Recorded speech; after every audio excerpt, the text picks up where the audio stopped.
You're watching The Sports Objective, the podcast for Pirates. This is East Carolina Hall of Famer and Utah Jazz first-round draft pick Blue Edwards. You're listening to Pirate Basketball Overtime on the Sports Objective, your home for the best East Carolina hoops coverage.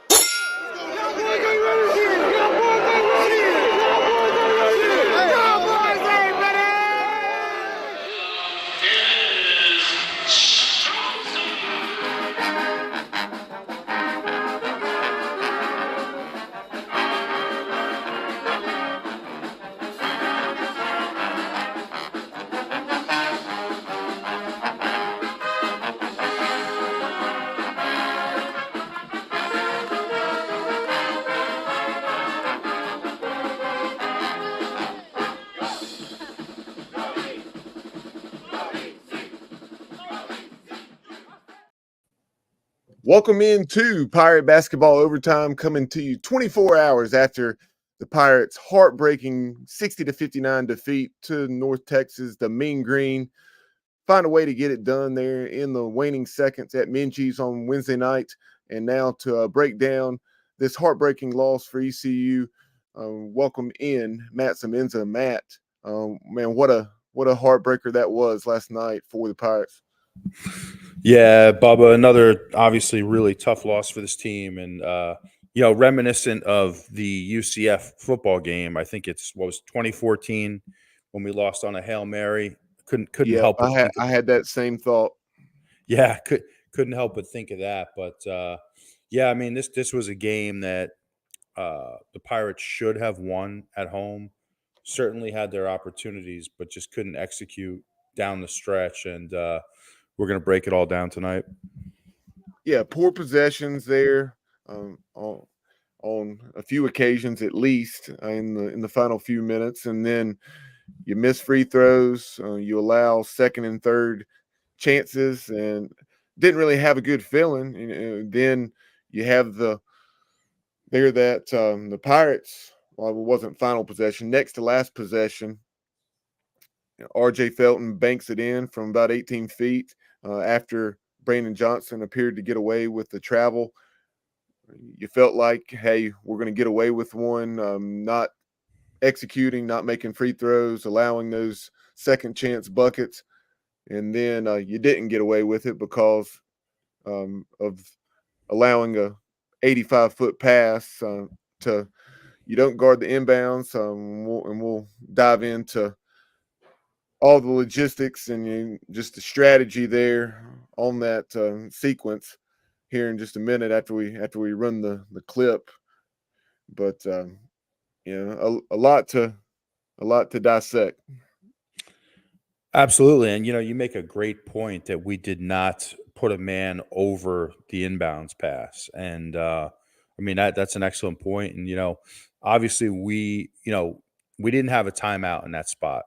And I'm sure if we did, Mike Schwartz would have, used that timeout and drawn it up a little more effectively. But, in that situation without a timeout, I don't think we were lined up properly. And there was definitely a push off on Brandon Johnson there. But I just think you have to be able to make that play. You just can't, whether a guy pushes off or not in that situation, you have to be able to make that play and not let him get behind you. So we'll definitely get into that too. Yeah, it's almost like we're mesmerized in a trance there, and there definitely was some two hands and arms extended for the North Texas player Allen, but I found that very interesting the way we chose not to guard the inbounds pass. And you had probably 6 or 7 seconds to set your defense, and without a timeout, that was about best case scenario as far as that's concerned. It's not like North Texas got the ball and just immediately slung it down the court. They had a chance to collect themselves a little bit and probably weren't too awfully far away from a 5-second call. Not sure where things stood there, but Ezra Asar, after the shot went in by RJ, Ezra was probably 25 feet from the basket there, just beyond the top of the key and guarding it air. Not sure why him at 6'7", with his athleticism, why he wasn't guarding that inbounds pass. Yeah, I mean that's a really good catch, on your part, and definitely something that I'm sure if we had back, we would defend that differently. But it's a breakdown, nonetheless, that is a a, a huge breakdown there. And to your point, there's no way you make an accurate pass from that distance if you have some length defensively in front of that pass. So just another blunder there. For me, Bubba, when I knew that this game could really go either way, we were up 55-51 right around the 4-minute mark. And during that stretch, there was a stretch there of about 3.5 minutes where we held North Texas scoreless. During that stretch, we had 3 or 4 offensive possessions. Now, we're up 4 points with, like I said, 3 or 4 offensive possessions. If we were able to score there, just get a bucket, regardless, 2 or 3, whatever it is, you have a chance to really extend that lead and really put that game, possibly put it away. But we go through a drought, unable to convert on any of those possessions, miss the front end of a 1-and-1, and allow them to get right back in the game with a 3-pointer. So very frustrating because, it just continues to bite this team where down the stretch when you need buckets, you just, you can't really find them. And I know Felton had the, I guess I would call it kind of a lucky bank shot off the backboard, but inability to get those tough buckets down the stretch when you have a lead, obviously made this game, we just couldn't put it away. Yeah, I mean, looking at the play-by-play now, 3 possessions there with that 55-51 lead during the 2-minute, 2 to 3 minute mark of the game. So you had that chance to, like you say, extend the lead. You had the chance to extend the lead with free throws. And I remember, making the comment to multiple Pirates in those waning minutes, said, I don't have a good feeling about this. We're having some poor possessions, not making free throws, allowing those second chance opportunities, and not to beat a dead horse, but I told him I really don't feel like we're gonna pull it out. And then it looked like we were going to have the opportunity to kind of get away with things and learn from those mistakes in a victory, but not to be. Yeah, absolutely. Sorry, I was on mute there. Yeah, just obviously that's a tough loss to swallow because that's a game you really had an opportunity to win at home, and just so many blunders down the stretch. And going back to that stretch where we were up 55-51, we had 3 possessions there. I would have liked to see us try to pump the ball down low, maybe to Ezra. When Ezra gets the ball on the low block, typically 2 things are going to happen. He's either going to score or he's going to get fouled and go to the free throw line. I like to take my chances there with him on the low block in that situation. Our offense was completely perimeter based at that point. And, we just couldn't get a clean look. I would have tried to pump it down low, even put Brandon Johnson in the low block. He's pretty effective down there. That's something I think we're going to have to do more of, in crunch time moving forward, because if you're going to just live and die with the perimeter shots, it's going to be tough to win these games. It is. And the Pirates, it seems like a decent amount of the time have gotten off to relatively slow starts, but that was not the case last night. ECU halfway through the first half, a little over past the halfway mark of the half, a little over 9 minutes to play, and we led 19-12. Then didn't play as well, and then trailed by 4 at halftime. So Mean Green outscoring the Pirates by 11 over that final 9.5 minutes of the first half. And then the ECU trailed by as many as 7. But the Mean Green, and really a solid team. We were talking about it before we went live. And North Texas, obviously last year under their former coach, who's now at Texas Tech, Grant McCaslin, and they won 31 ball games, won the NIT. They hire from within this year. Once again, very good. Now 4-0 in the American, and came in with a net of 60 or just over 60, and really one of the better teams that the Pirates have played thus far, behind probably Florida Atlantic, and then also the Gators. In addition to, I'm trying to remember, there's one other team, but fourth as far as the net's concerned, and ahead of the likes of South Carolina. And the Gamecocks had that 14-3 record, but played a very weak non-conference schedule.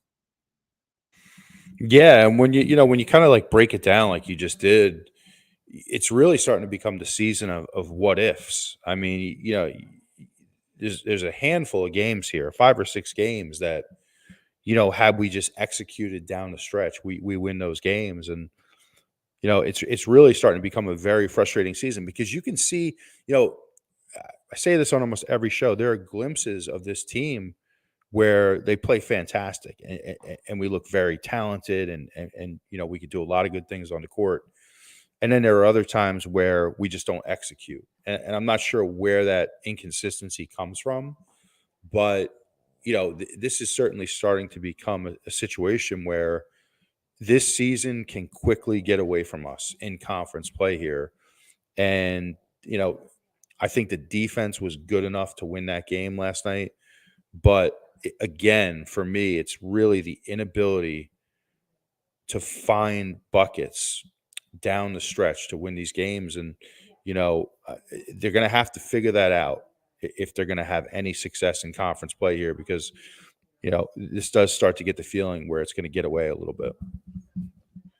We talked about RJ making the shot to put ECU up by 1, 59-58 there with just over 3 seconds remaining. RJ had a very good night, knocked down a few 3-pointers, but taking a look in the first half, it was very balanced scoring. No one really lit it up, but you had 6 Pirates score, and ECU shot just 37.5% in the first half, 4 out of 12 from 3, and were out rebounded significantly in the first half, as they were in the game. But one of the things that really stood out to me initially, obviously, Ezra Asar coming off the bench. That was because, as we found out in the post game, as I suspected may have been the case, and it was, Coach Schwartz confirmed that was due to Ezra being late, whether it was for a team meeting or meal, what have you.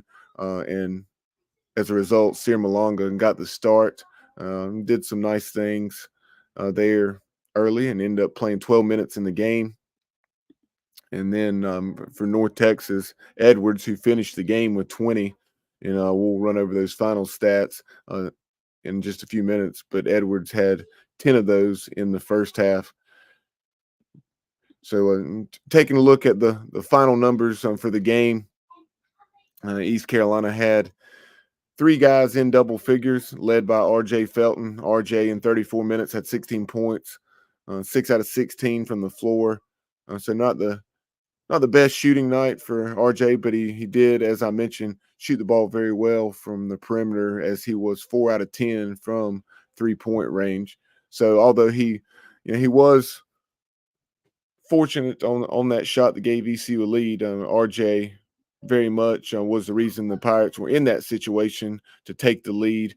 because of the way he had shot the basketball from three. One of his better games from three this season. And again, 16 points, 6 rebounds in 34 minutes for RJ Felton. You had Cam Hayes. Cam finished with 12 points, 4 rebounds.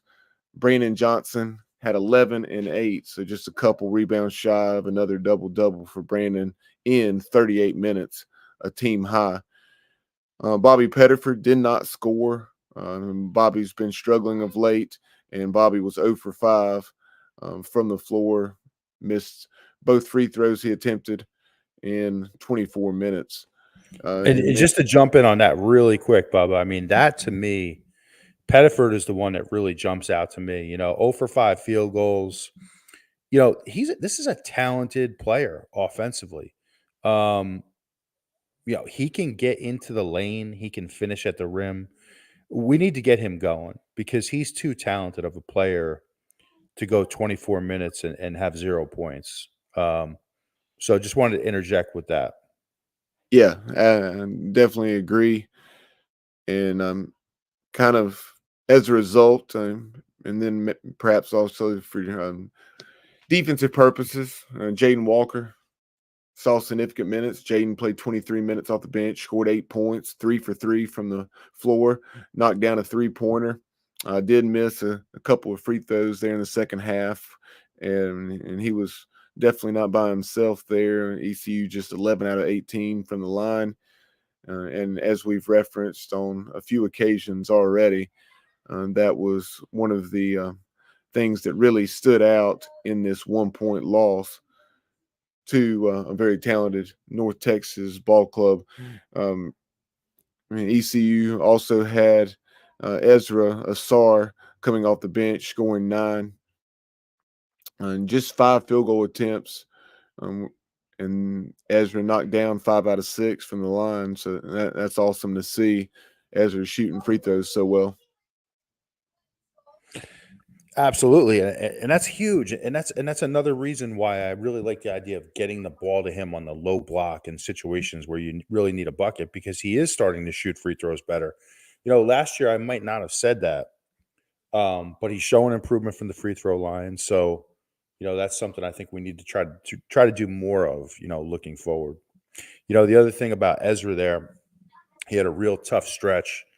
I think within about a 1-minute stretch there, around the 2-minute mark, he had 3 fouls in a row. So, just kind of a tough finish down the stretch, but another really talented player who, we just need to get him going. Taking a look at the team numbers, Pirates for the game shot 41.7%, 20 out of 48. North Texas, something that really stands out, and we talked about the Pirates' inability, to keep the mean green off the glass. North Texas 15 offensive rebounds compared to just 6 for the Pirates, out rebounded 40-28 overall, and as a result, North Texas had 60 shot attempts compared to just the 48 for ECU. And then because actually the Pirates shot a better percentage, 41.7 as opposed to 40 for UNT. From 3, North Texas 5 out of 24. Kind of watching the game, it seemed like they shot the ball better than that, but just 20% beyond the arc for North Texas, and then the Pirates were 8 out of 22, 36.4. From the charity stripe, as I mentioned, 11 out of 18 for the Pirates, 7 out of 9, 77.8 for the Mean Green. Taking a look at the assists, 12 for ECU, 10 for North Texas. Pirates had 8 steals compared to 4 for the Mean Green. And then the turnovers, you perhaps, had a few at inopportune times there late, but overall, not a bad number, 9 for ECU and 10 for North Texas. Points in the paint, a glaring weakness last night, 36 for North Texas compared to just 20 for ECU. Well, that stat really hurts, and you know, I'm going to go back up to the top here for a second. The free throw percentage, Bubba. Another game, 61% from the line. North Texas, only 9 attempts, but they shot, almost 78%. So, when you're in a 1 or 2 point game, at some point you're going to have to become more efficient from the free throw line. No doubt. And something else, the officials were really letting the teams play last night. And you look, there's only a combined 23 fouls in the game, 11 for East Carolina, 12 for North Texas. And so and to North Texas credit also, going back to that number with 36 points in the paint, they hit several contested, very challenging shots. Yeah, absolutely. Obviously North Texas is a very solid team. I'm sure they'll do good things this year again. But that's one that really got away. That's just one that, you could tell Mike Schwartz after the game, he was visibly frustrated with that loss. And, I'm sure they're kicking themselves today for letting that one get away. But hey, the only thing, you can really do is watch the film, learn from it and move on at this point. And hopefully you can correct some of those mistakes next time. Yep, obviously much easier said than done, but need to go down to UAB and play well on, I believe, Saturday against the Blazers. Of course, East Carolina and UAB met many times back in the Conference USA days, and now going to do so in the American. But you kind of something else. We have not played the clip correct. Let's go to that clip. This is, I know we referenced it earlier. Have not gone to that yet, and this is from at ECU Jungle on X. Jared Plummer does an excellent job, and he was in Minges last night. And here's what that final sequence looked like. Oh my God.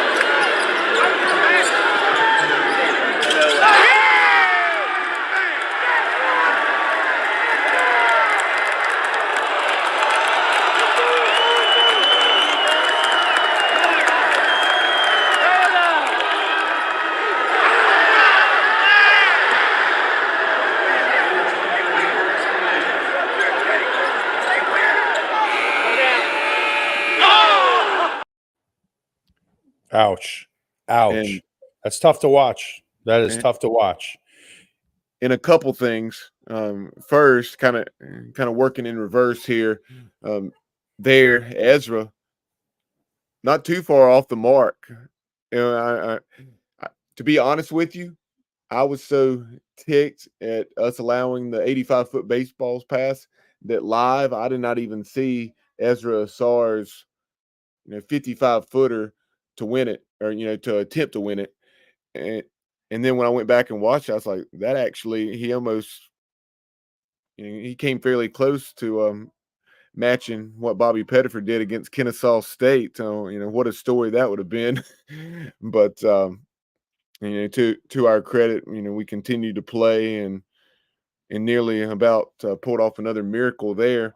But you saw what we were referencing there with Ezra out beyond the 3-point line, not guarding the inbounds pass. I don't believe Coach Schwartz was asked about that in the post game. I may be mistaken, but I take that back. I think he was. I know he was asked about that sequence and what he said. With 3 and a fraction, I think it was 3.2, something like that left. That North Texas guards were just too good to give them the opportunity to catch the ball in the backcourt and have the chance to knock down, to get the ball into the front court and make a 35-footer or something of that nature. But at the same time, if you're gonna choose to not go on the inbounds pass. When we had too many people watching there, and I know that's something that we'll really learn from, all coaches and players. Yeah, no, I think that's a great point, and I personally like to cover the inbounds pass there, and I do think that was a mistake. And then from Brandon Johnson's perspective, there's always like the debate of how do you guard that? Do you face guard in that situation? Do you front it? Do you line up behind the offensive player? You saw what in that situation. You remember the famous Christian Laettner play where he caught the ball and turned and hit the 15-foot jump shot. Personally, I like to line up parallel with that player because it gives you a chance to read the ball. Sometimes if you face guard in that situation, if the ball gets over your head, you have problems. And that's kind of what happened. I mean, there was a clear push on Brandon Johnson there, clear push to create some space and make that play. But, East Carolina has to take full responsibility for letting that happen there. Yeah, it was, and like you said, it was just it's almost like it was in slow motion. You saw how wide open he was, and RJ attempted to come off his man and get over and contest. Well, he did contest the shot, but it was a little too late. Too little, too late. But enough of we've dwelled on that play enough, I guess. But hard not to. But moving on and taking a look at things from here, East Carolina will have to do its best to not allow that to turn into another loss on Saturday when they travel down to Birmingham.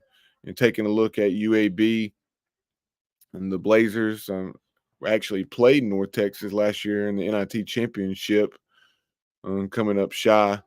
But UAB 11-6, 3-1 in the American. So another game against a team there in the upper third or so of the standings that's right there with the likes of Memphis, North Texas, and Florida Atlantic, etc. Absolutely, and like we always talk about, the margin of victory for this team is so thin. It's so thin. I do think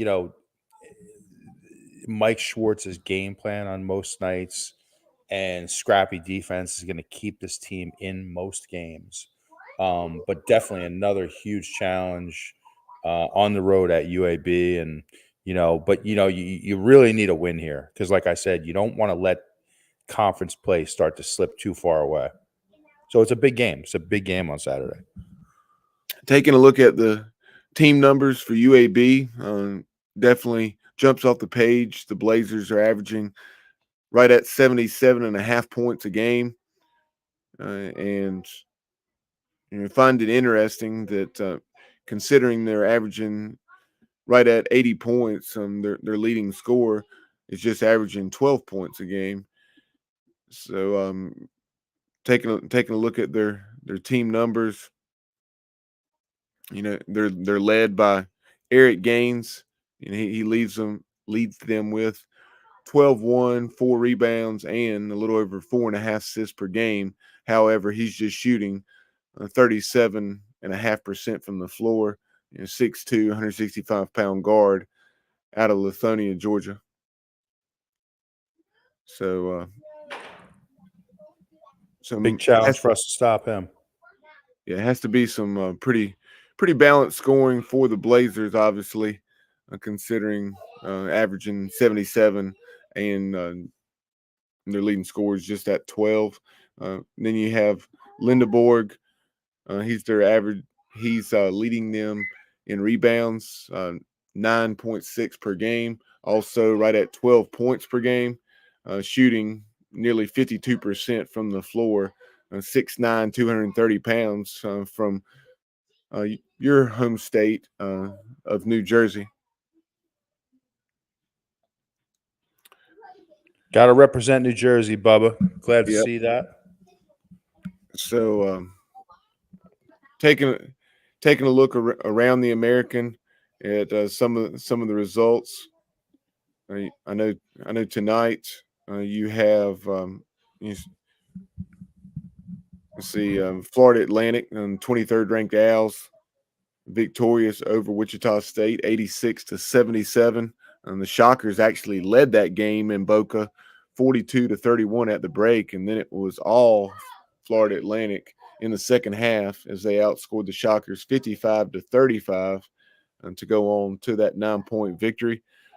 And hey, Matt, there have been several close calls for the Memphis Tigers. The Tigers rose to 10th in this week's top 25 rankings, but Penny Hardaway and company go down at the FedEx Forum tonight, 74-73 to the South Florida Bulls. That's a rough loss for Penny and Memphis. Very surprising. And not only do they lose on a just what had to be a terrible second half, because they led that game 47-32 at the break, but the Bulls outscore the Tigers 42-26. As you can tell, Riley's excited about his video game there in the background, screaming like. That's a fantastic win for South Florida to be able to get that done. And then Miguel led the Bulls with 23 points, while Jones had 25 for the Tigers.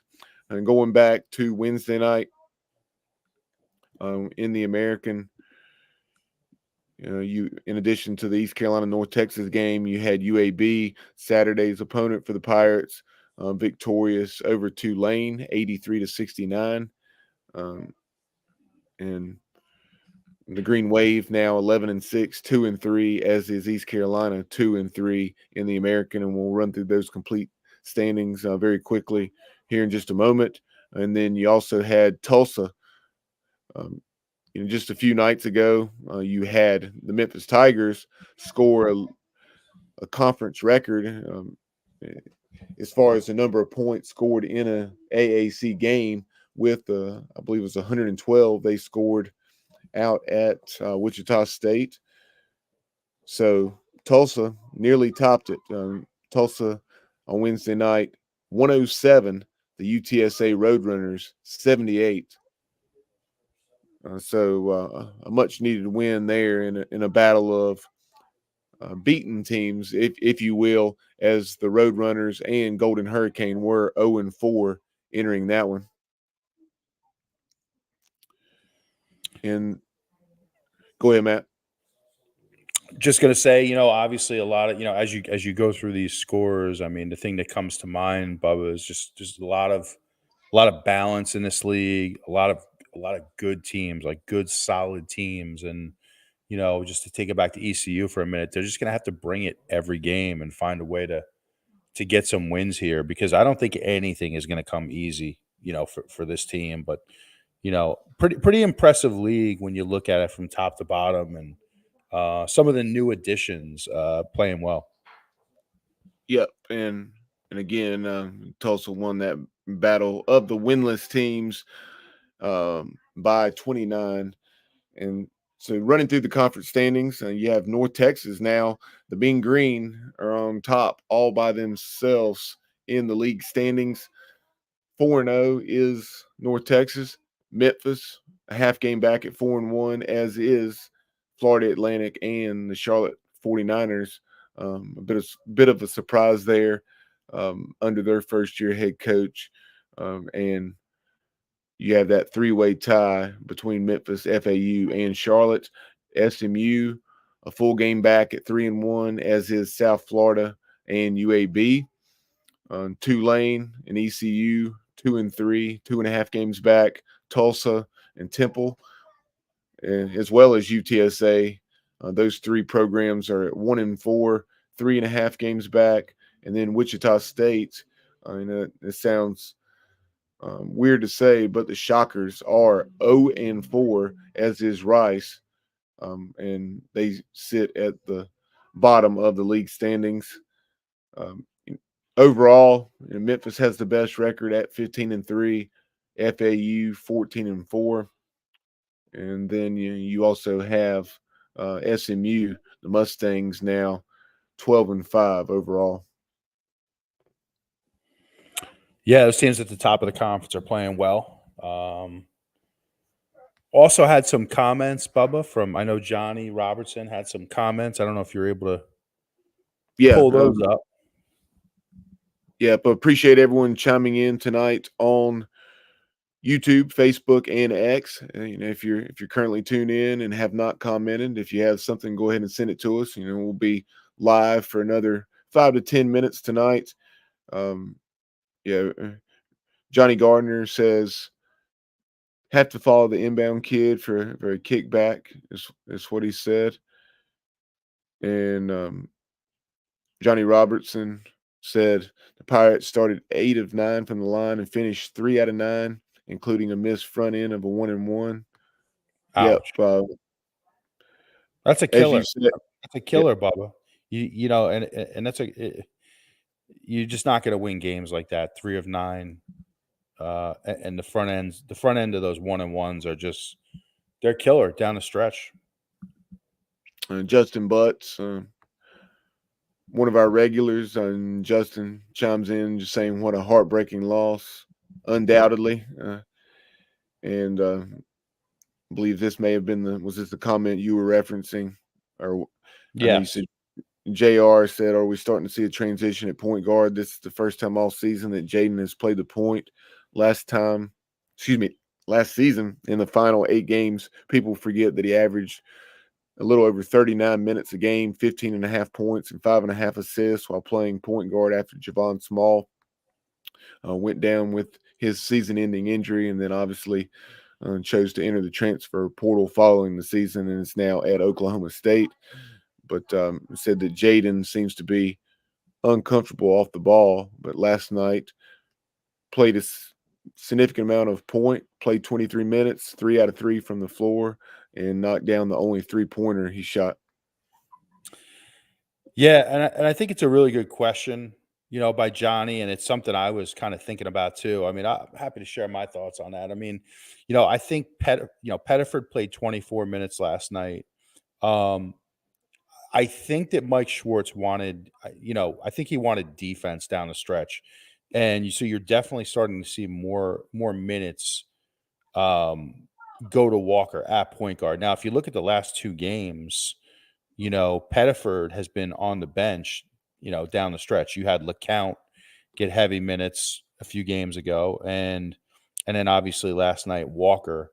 I think ideally, and obviously you need timeouts, but you can try to go offense and defense there where, ideally I'd like to see Pettiford on the floor offensively, but I think Walker gives you a better chance with his length defensively. So, it's a tough one. I think you're going to see both of those guys. This is just a hunch I have.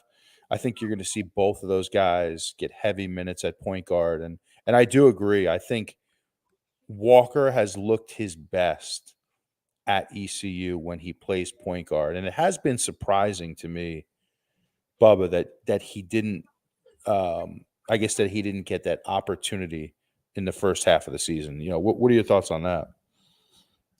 Yeah, a little surprised. I know you've been battling a hamstring injury. I'm sure that has definitely played a role. But the last 2 minutes, I believe Jaden has played a combined, 48 or 50 minutes.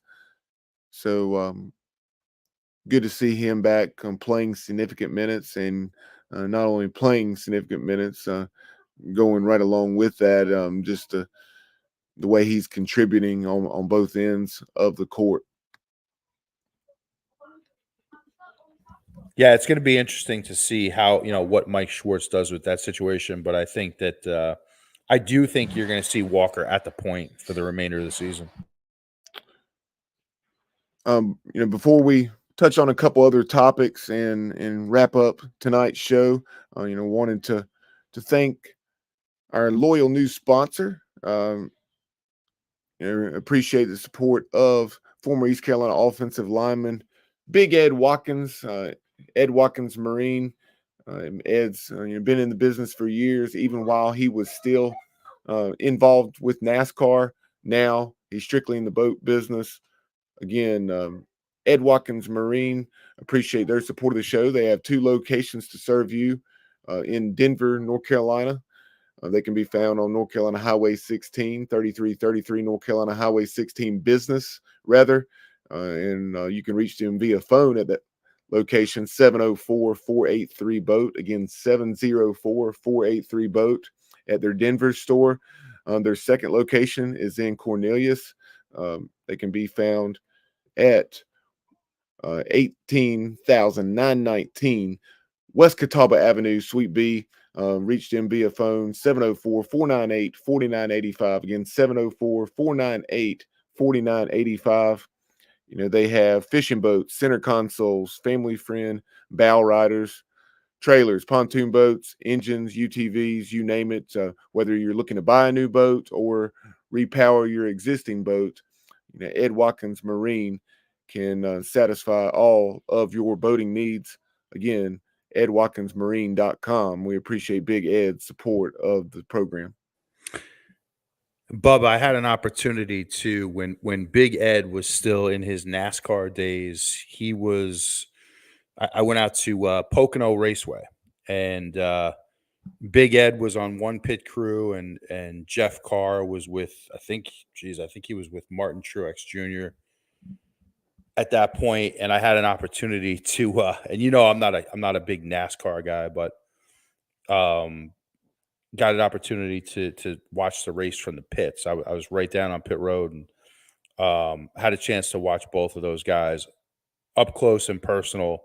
It was pretty awesome to see, when you get a whole new perspective on racing when you watch it from the pits, and those guys were great. I mean, it was awesome to watch them run their crew, and just a little side note, Bubba, I did almost take a lug nut to the face. A lug nut flew off during a tire change and missed my head by about maybe 8 inches. So wouldn't have been as fun of a day if I got hit with that, but it was pretty awesome to see. So appreciate Big Ed and his sponsorship. Yeah, you about left pit road with battle scar. I would have probably been in the hospital Yeah. from that, because that thing came that Right. thing. I mean, it flew off fast. So yeah, interesting story, but it was pretty awesome to see, and I came away with a whole new appreciation for NASCAR. Yeah, I definitely I would love to attend a NASCAR race sometime. As you just stated, I'm not a NASCAR guy whatsoever, but have not had the opportunity to attend a race, and I would like to do that just to see what it's all about. And like you said, is you see something up close like that is definitely makes you have an appreciation for how difficult it is.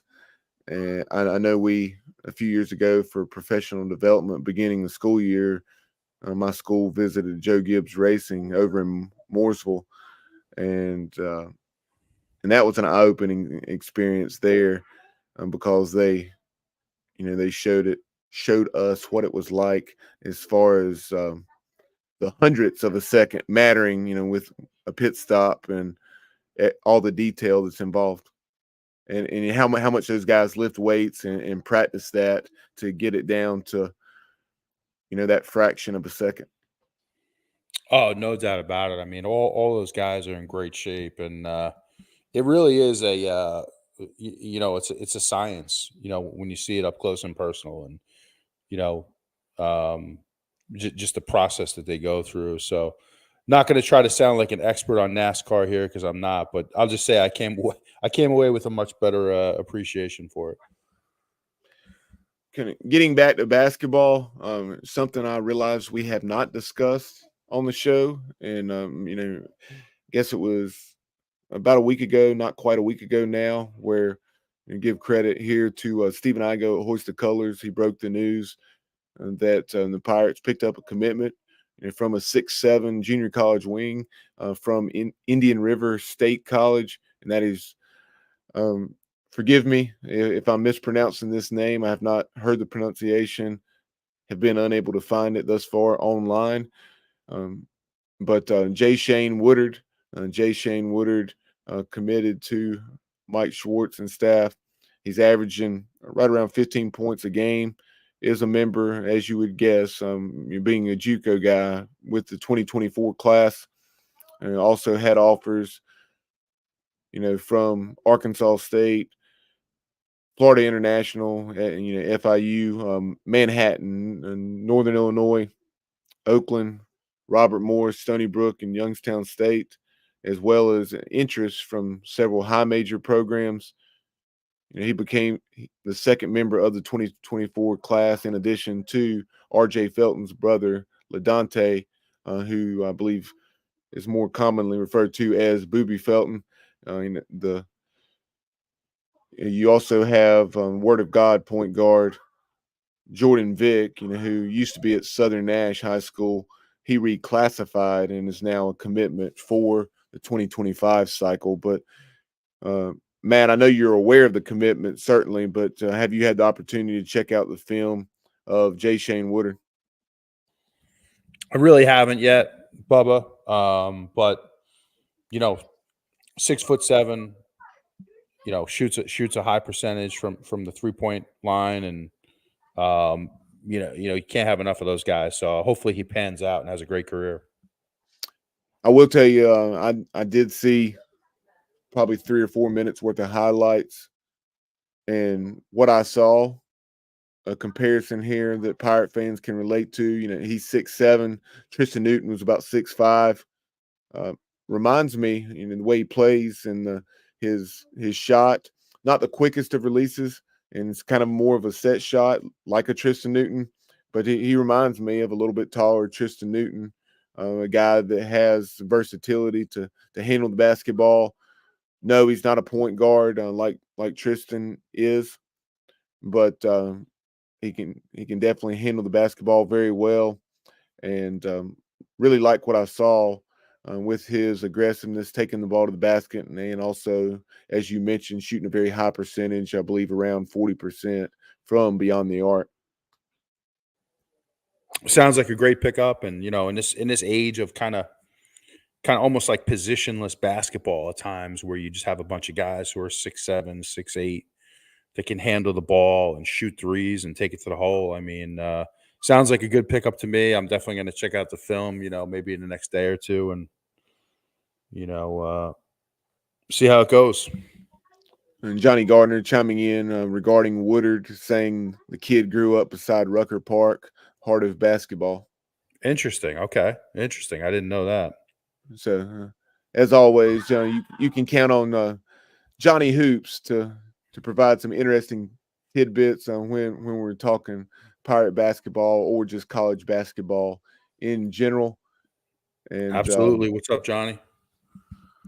But Jay Shane, despite being at Indian River State College down in Florida, as Johnny just referenced, he's a New York native, and looking forward to him becoming part of the Pirates program.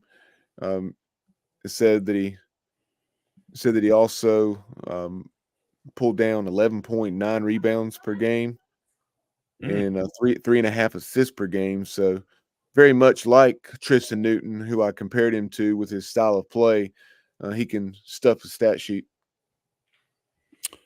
We'd love to see Tristan Newton back in a Pirate uniform, Bubba. He's having a fantastic season for UConn. I know at one point Jay Billis had him.